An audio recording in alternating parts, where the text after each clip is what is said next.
Pelaku tak bisa berkutik saat ditangkap tim Resmo Polsek Ujung Pandang, Makassar. Pelaku ditangkap setelah petugas menyamar dan berpura-pura memesan alat pemadam kebakaran ringan ke pelaku. Dalam menjalankan aksinya, pelaku mengaku sebagai petugas pemadam kebakaran ke sejumlah instansi pemerintah dan swasta untuk memeriksa alat proteksi pemadam kebakaran ringan atau APAR. Pelaku juga meminta nilai pembayaran setiap isi ulang APAR. Selain pelaku, polisi juga menyita barang bukti stempel dan kwitansi palsu berlogo Pemadam Kebakaran Makassar. Pelaku yang merupakan pecatan aparatur sipil negara Damkar ini terancam hukuman 4 tahun penjara. Bersangkutan benar ada di Polsek Ujung Pandang dan sekarang sementara dalam proses pengembangan. Ya, Pak. Itu kasusnya kasus apa? Dia penipuan dalam arti bagaimana? Dia apa modusnya?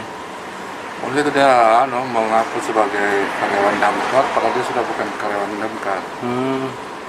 Katanya dia sudah dipecat dari Damkar. Iya, saya dengar begitu dia sudah dipecat. Saat ini pelaku diamankan di mana? Di sini diamankan. Ya. Ada barang bukti yang diamankan? Ya, ada barang buktinya ya. Berupa apa itu? Tabung Tabung APAR ya. tabung APAR.